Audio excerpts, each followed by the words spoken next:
Hello everyone, आप सभी का बहुत बहुत स्वागत है मेरे चैनल लव स्टोरी टेलर पे। और गाइस, जैसे कि आपने देखा था, फोर्स्ड अरेंज मैरिज जो है वो कंप्लीट हो चुकी है गाइस। तो मैं आपके साथ एक नई स्टोरी लेके आई हूँ जिसका नाम है लाइफ सेवर। लाइफ सेवर ये ऐसी स्टोरी है जिसका मैं सिर्फ इस वाले एपिसोड में एक छोटा सा ओवरव्यू दूंगी। अगर आपको ये स्टोरी लाइन अच्छी लगे तो मुझे कमेंट सेक्शन में ज़रूर बताइएगा। ये स्टोरी ऐसी है कि यहाँ पर हमारा जो लवांची होता है ना, बचपन से ही उसे हार्ट डिसीज होती है और वो हमेशा से ना बहुत बीमार रहने वाला इंट्रोवर्ट बच्चा होता है।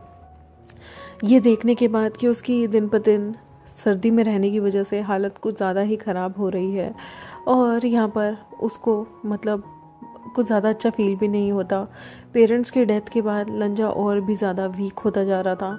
तो जो हमारे लंचचन होते हैं और लंचरन होते हैं वो डिसीज़न लेते हैं कि लवांची जब अपनी स्वर्ड वगैरह चलानी सीख लेगा, उसे उसकी स्वर्ड मिल जाएगी और एक उम्र के बाद वो लोग उसे जो है वो एक ऐसी जगह भेज देंगे जहाँ पर उसका अच्छे से इलाज हो सके। यहाँ पर वो लवांची को जो है वो उनको पता चलता है कि जियांग सेक्ट में बहुत ही ज़्यादा अच्छे और बहुत ही अच्छे तरीके के वैद्य रहते हैं।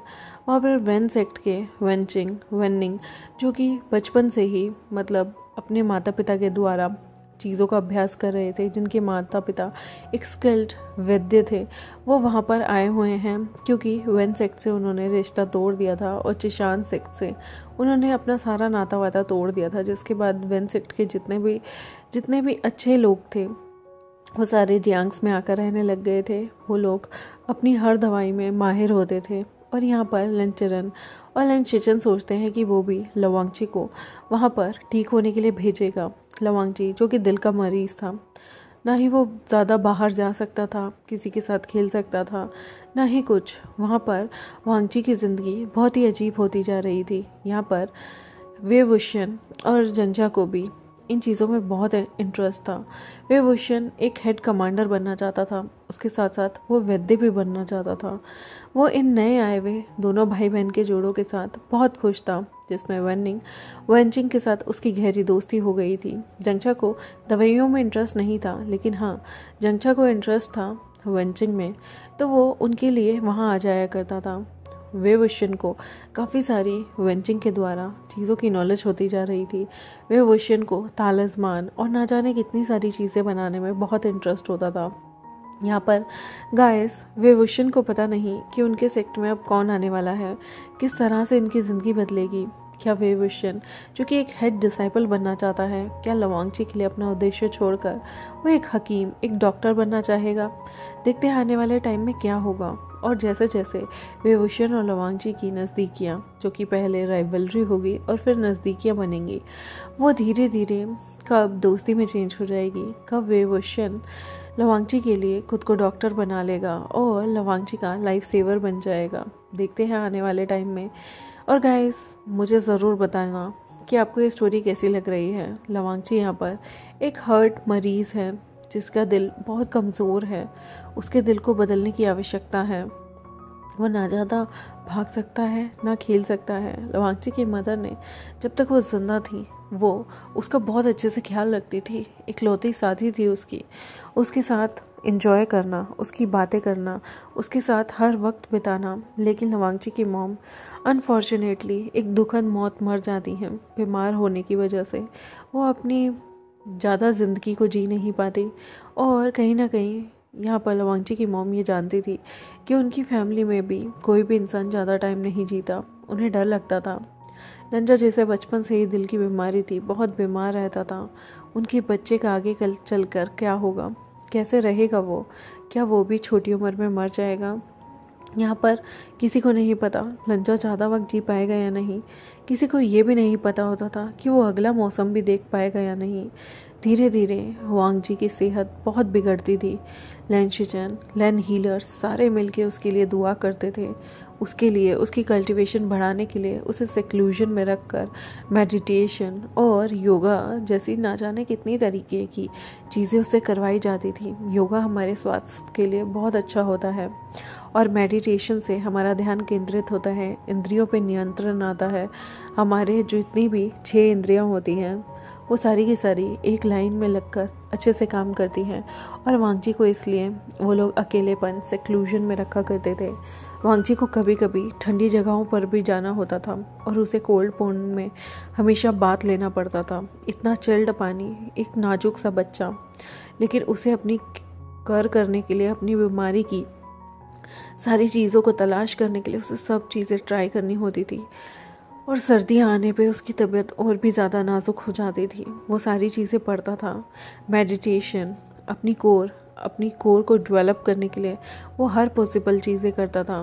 पर वो भाग नहीं सकता था, दूसरों की तरह तेज गति में चल नहीं सकता था। उसकी सांसें बहुत ज़्यादा तेज हो जाती थी, उसका दिल बहुत वीक था, और जिसकी वजह से यहाँ पर शिचन और अंकल चिरन को हमेशा डर लगा रहता था। अगर वांगजी को कुछ हो गया तो वो अपने ब्रदर चिंगन जुन को क्या मुंह दिखाएंगे, वो अपनी भाभी को कल को मरने के बाद क्या बोलेंगे कि वो इन दोनों बच्चों का कभी ख्याल भी नहीं रख पाए।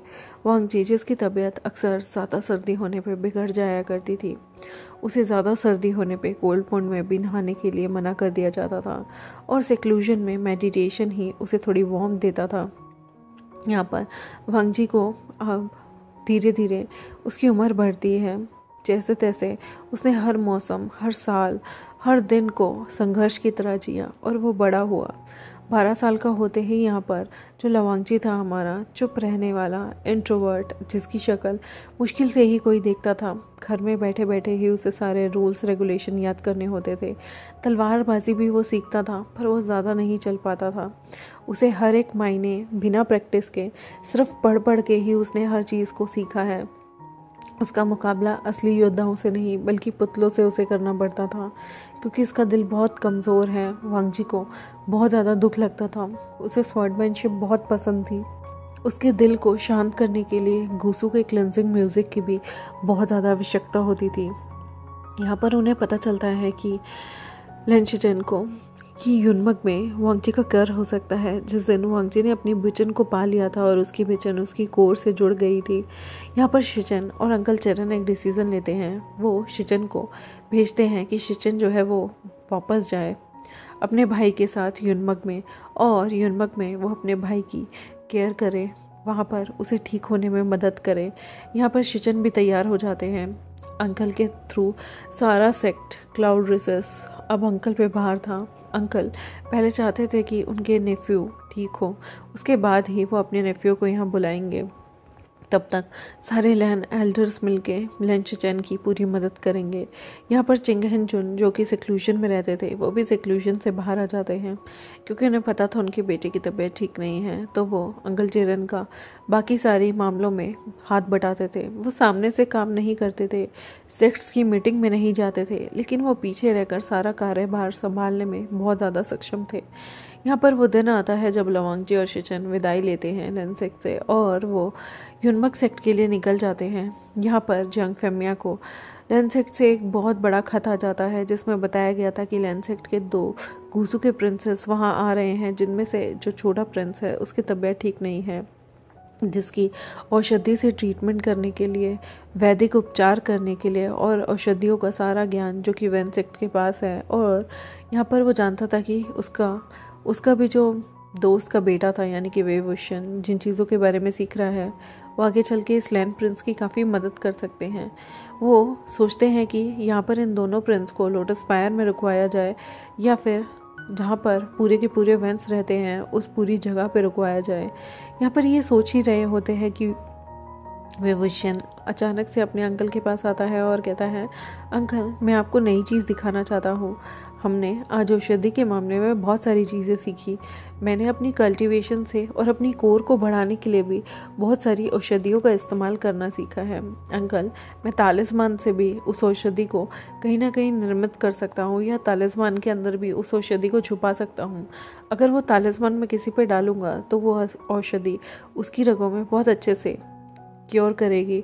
और यहाँ पर कर करने की वजह से यहाँ पर वो बहुत खुश होते हैं, इम्प्रेस होते हैं कि वेवुशन ने एक नई ही चीज़ों को ईजाद कर लिया है। उसने तालिस्मान से लोगों को कैसे औषधि के जितने भी असर हैं उसे दुगना तिगना, या फिर कहें कि 100% किस तरह से उसके असर पहुँचाने हैं, ये सारी चीज़ों की इन्वेंशन वो करता रहता था। और उन्हें बहुत प्राउड फील होता था कि वेवुशन का दिमाग इतना तेज़ है। देखते हैं गाइस आने वाले टाइम में जब लवांगची यहाँ आएगा और विभूषण उसे देखेगा, कहाँ पर लवांगची को ये लोग ठहराएंगे, या फिर वो वेंसेक्ट के पास रहेगा या फिर वो लोटस पायर रहेगा, किस तरह से उसका इलाज होगा। क्या वो लोगों को इस तरह से खेलता देख, स्पेशली युनमक जियान के ट्विन प्राइड्स को एक साथ खेलता देख, क्या उसका भी मन करेगा खेलने का। क्या विभूषण लवांगची की मदद करेगा उसकी बीमारी को ठीक करने में, या फिर उसके सर का सरदर्द बन के रह जाएगा। देखते हैं अगले एपिसोड में, तब तक के लिए बाय बाय। गाइस मेरे चैनल को सब्सक्राइब, वीडियोस को लाइक, बेल आइकन को प्रेस कर दें और कमेंट सेक्शन में बताएं कि आप लोग क्या चाहते हैं कि लवांगची को कहाँ रुकवाया जाए, वेंस के पास या फिर लोटस पायर के अंडर। और मुझे ज़रूर बताइएगा। इसमें फ़िलहाल मैं चाहती हूँ कि टॉप लवांगची हो, लेकिन आप लोग टॉप किसे चाहेंगे, जो भी आप कमेंट सेक्शन में बताएंगे या कम्युनिटी टैब में जिसे आप सबसे ज़्यादा वोट देंगे मैं उसे ही टॉप कर दूँगी। फ़िलहाल मेरे लिए स्टोरी में टॉप अभी तक लंजा है, लेकिन अगर आप चाहते हैं कि टॉप विभूषण हो तो मुझे ज़रूर बताइएगा। मिलते हैं आपसे नेक्स्ट एपिसोड में, तब तक के लिए बाय बाय।